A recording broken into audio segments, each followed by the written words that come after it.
It is a Tuesday morning, completely ordinary in every visible way, and you are sitting across from a lawyer in a small office that smells faintly of old paper and coffee, and the words coming out of his mouth do not immediately register as real. $10. No one else knows yet. Not your coworkers, not your closest friends, not the family members who spent years treating you like the responsible but unremarkable one. In the next 60 seconds, before you even leave that room, your entire relationship with the world is about to quietly split to two separate lives, the one everyone else still sees, and the one only you now know exists. And what you decide to do in the silence between those two lives will determine whether this moment becomes the beginning of genuine freedom or the beginning of a slow, expensive unraveling. Let's sit inside that first moment a little longer, because most people imagine sudden wealth as pure euphoria, and the truth is considerably stranger. Alongside the excitement, something else arrives almost immediately, a low hum of dread that has no obvious source. This is not irrational. It is your mind correctly detecting that everything about your financial reality just changed instantly, while nothing about your financial knowledge, your habits, or your psychology changed at all. You are, in this exact moment, a person with a beginner's relationship to money suddenly holding an amount that experienced professionals spend entire careers learning to manage responsibly. And that mismatch, more than any market crash or bad investment, is the single greatest threat to money acquired suddenly rather than built gradually. There is a term used quietly within wealth management circles for what tends to happen next: sudden wealth syndrome, a pattern observed consistently across lottery winners, inheritance recipients, and unexpected windfalls that it has become a documented area of financial psychology. The pattern, like this. In the first weeks, there is elation, a sense of having been permanently freed from every financial worry that has ever existed. This elation gradually curdles into something closer to paranoia, a suspicion that everyone around you now wants something, that friendships and family relationships been quietly recalculated the moment your net worth changed, even if nobody outside that lawyer's office knows anything yet. And beneath both of these emotional states sits persistent, exhausting anxiety, the fear of making an irreversible mistake with money you did not earn through the slow accumulation of financial instincts that usually accompany wealth built gradually over decades. Here is the first thing almost nobody tells you in this situation, and it might be the single most important piece of information in this entire story. Silence is not simply a social preference, it is a financial strategy with measurable consequences. The moment other people learn about sudden wealth, an entire ecosystem of behavior shifts around that knowledge, immediately and predictably. Family members who have never asked you for anything financial in your entire life suddenly develop urgent needs. Acquaintances reappear with striking timing.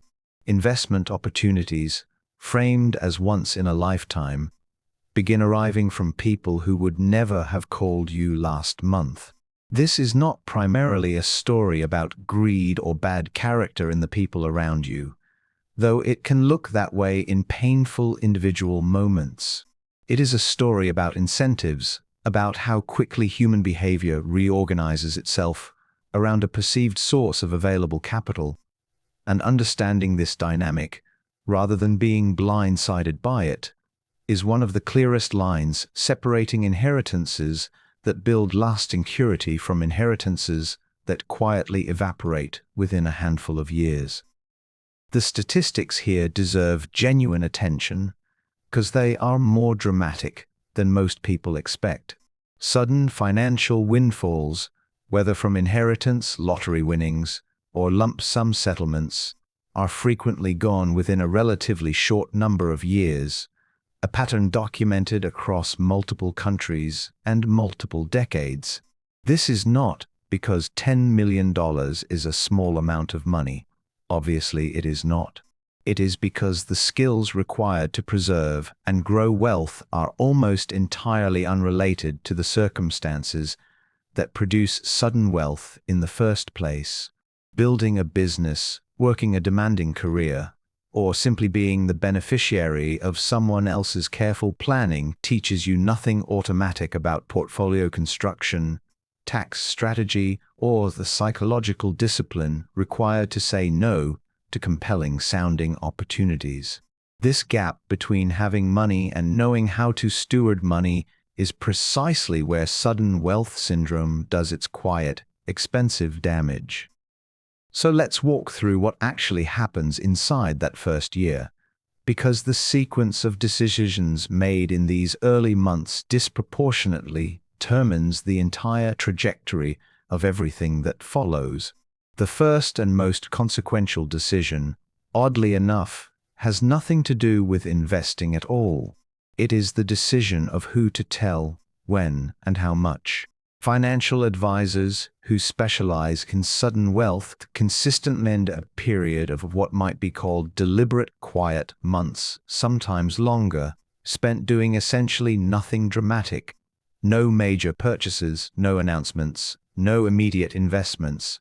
Simply time absorbing the reality of the situation while assembling a team of professionals to help navigate what comes next. This advice sounds almost boringly simple, and that is precisely why so many people ignore it, because $10 million sitting quietly in an account doing nothing exciting feels wasteful to a mind that's just been handed access to what feels like unlimited possibility. This is where market psychology becomes essential to understand, because the pressure to act quickly, to invest immediately, to make some kind of dramatic financial statement is not merely social pressure from people who now know about the money. It is internal pressure, driven by a psychological bias that behavioral economists have studied extensively, the deep discomfort most humans feel with unresolved uncertainty. Holding $10 million in cash, doing nothing, feels unbearably uncertain to most people, even though it is, in nearly every documented case, considerably safer than rushing into unfamiliar investment decisions under emotional pressure. This bias, the urge to resolve uncertainty through action, even when patience is the objectively better strategy, has quietly destroyed more sudden fortunes than any single bad investment ever has. Now let's talk about a specific danger that deserves its own careful examination, because it connects directly to a much larger pattern in modern investing culture, the seductive pull of complexity. Sudden wealth tends to attract sophisticated-sounding investment opportunities almost immediately, private deals, exclusive funds, ground floor opportunities framed in language designed to sound simultaneously prestigious and urgent. There is a specific psychological trap operating here worth naming directly: the assumption because an opportunity sounds complicated, exclusive, or difficult to understand, it must therefore be more sophisticated and more likely to succeed than a simple, boring, well-diversified investment strategy. Financial history overwhelmingly demonstrates the opposite pattern. The vast majority of complex, exclusive-sounding investment vehicles significantly underperform simple low-cost, broadly diversified approaches over long time horizons, and the complexity itself frequently is less to generate superior returns and more to justify higher fees and obscure risk from investors who lack the specialized knowledge to properly evaluate what they are actually purchasing. This brings us to a genuinely important question, one that connects this personal story to a much larger economic picture. What actually happens to $10 million once it enters the broader financial system? And why does the choice of where to place it matter so much more than most people realize? Money is never simply sitting still, even when it feels that way sitting in a bank account. It is either growing at a pace that outstrips inflation, or it is quietly losing purchasing power. And understanding this distinction is where the story shifts from personal drama into macroeconomic reality. Consider what inflation actually does to a large sum of money left untouched over an extended period. Even at historically moderate inflation rates, purchasing power erodes steadily, meaning that $10 million sitting entirely in cash for a couple of decades would, in real terms, buy meaningfully less than it does the day it was received, even though the number on the account statement never changes. This is not a hypothetical risk. It is a mathematical certainty rooted in how modern monetary systems function, particularly in economies where governments carry substantial debt loads and have historically favored gradual currency devaluation over the more politically painful alternatives of raising taxes or cutting spending to manage that debt directly. Understanding this single dynamic transforms the entire inheritance story from a question of how to spend $10 million into a question of how to protect it from a slow, largely invisible erosion that most people never think to guard against until it has already done significant damage. This is precisely why financial professionals who specialize in wealth preservation, rather than aggressive growth, tend to emphasize ownership of real productive assets over simply holding cash, not out of a desire or speculation, but because history consistently demonstrates that ownership of businesses, real estate, and diversified financial markets tends to preserve and grow purchasing power over long time horizons in a way that cash reserves, however psychologically comforting, structurally cannot match. This does not mean recklessly deploying the entire inheritance into aggressive investments immediately. It means understanding the fundamental difference between money that is working, generating returns that outpace the quiet erosion of inflation, and money that is merely resting, feeling safe in the short term while losing real value in the long term. Let's widen the lens even further now, because the decisions being made with this single inheritance connect, in ways rarely discussed, to much larger forces shaping the global economy. Every time a significant sum of capital moves, whether it is $10 million from a private inheritance or considerably larger flows moving between institutional investors, it becomes part of a much larger, largely invisible current of capital constantly searching the world for safety, opportunity, and favorable returns.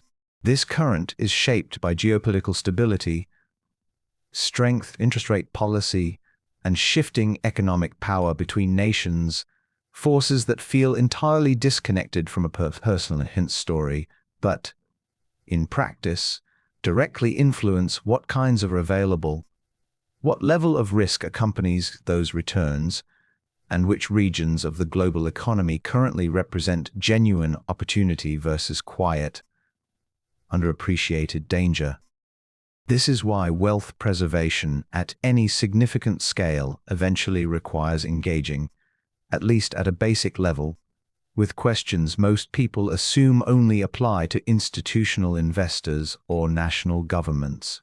Which currencies are demonstrating long-term strength or weakness?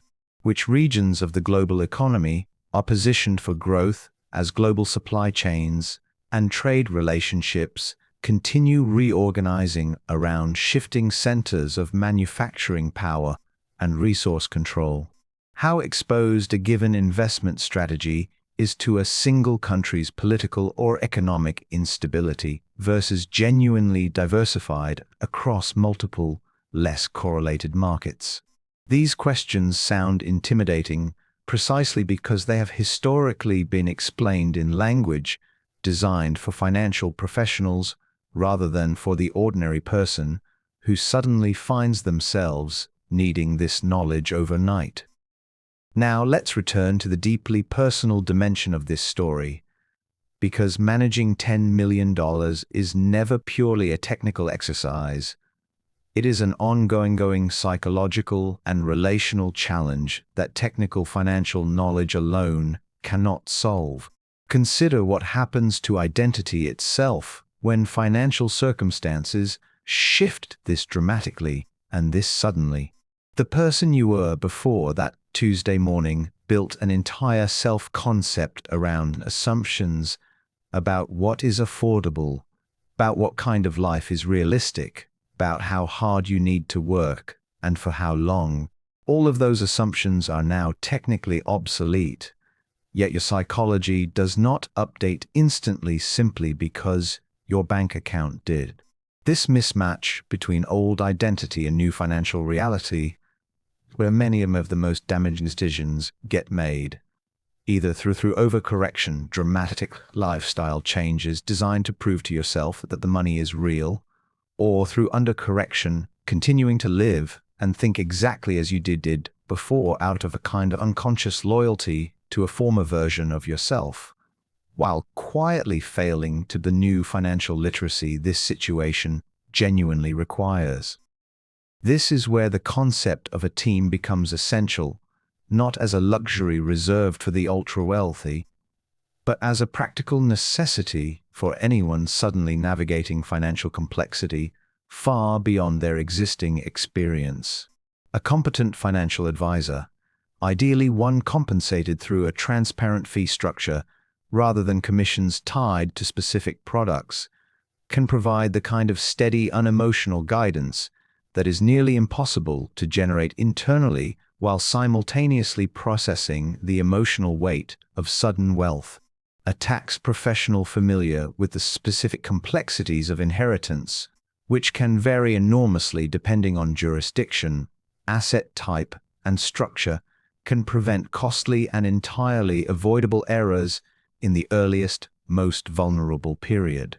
And in many cases, a therapist or counselor, specifically in the psychological dimensions of something no financial professional is equipped to offer, help processing the genuine identity disruption this kind of change creates. Disruption left unaddressed frequently drives the exact impulsive, emotionally reactive decisions that erode fortunes far larger than the mistakes themselves would suggest.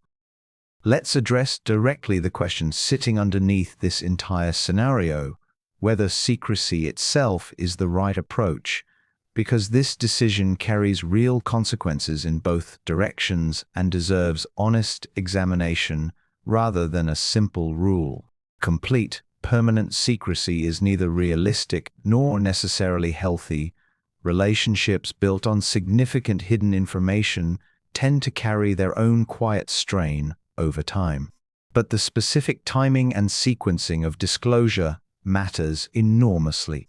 Revealing sudden wealth before you have had time to build financial literacy, assemble competent professional guidance, and process the psychological reality of the change essentially invites external pressure into the most vulnerable, most decision-critical period of the entire process. Revealing it gradually, selectively, and from a position of relative financial competence and emotional stability allows you to navigate those same relationships and requests from a place of genuine choice rather than reactive panic. This brings the story to its most uncomfortable, most necessary truth, one that connects the intensely personal experience of sudden inheritance to a much larger pattern visible throughout economic history. Wealth, at any scale, is never simply a number sitting in an account, static and secure. It is a constantly shifting relationship, discipline, psychology, and forces considerably larger than any single individual, forces shaped by inflation, government debt policy, geopolitical realignment. The specific, sometimes brutal lessons history has repeatedly taught about the difference between money that is protected through active understanding and money that simply exists until circumstance or poor decisions quietly diminish it. The families and individuals who successfully preserve significant wealth across not just years, but generations share a set of behaviors that trace directly back to the earliest decisions made in moments exactly the one that opened this story. They resist the pressure to act immediately and dramatically. They build genuine financial literacy rather than outsourcing every decision blindly to advisors whose incentives may not perfectly align with their own. They understand that protecting purchasing power against inflation is not optional caution, but active necessity.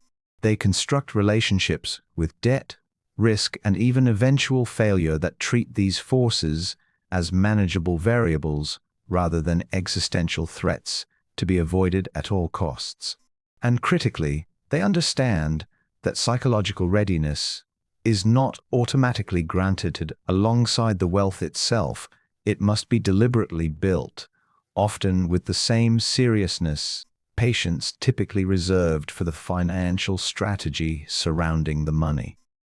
So return, finally, to that small office, the lawyer's voice, the strange silence following words that have just quietly rewritten the entire trajectory of your life, while the world outside that door remains completely, obliviously unchanged. What happens in the months following this moment will not be determined primarily by the size of the number itself, $10 million, by any reasonable measure, an extraordinary foundation. What determines the outcome is something considerably less visible: the quality of the decisions made in silence, before anyone else even knows there is a decision to be made at all. The discipline to resist both the internal urgency to act and the external pressure that will inevitably arrive once the secret eventually, as secrets usually do, begins to surface. And that is the real question hiding beneath this entire story, considerably more unsettling than the initial fantasy of sudden wealth that likely drew you to it in the first place. It is not simply what you would buy, or who you would tell, or how quickly the world around you would change once it discovered what you now know sitting in that quiet office. It is whether you would have the patience and the discipline to spend those critical months building understanding before building anything else at all. Because his is remarkably consistent on this point. Sudden wealth does not automatically create lasting security. Only sudden wind with the slow, unglamorous work of genuine financial literacy ever reliably does. And the gap between those two outcomes is decided almost entirely in the silence before anyone else finds out.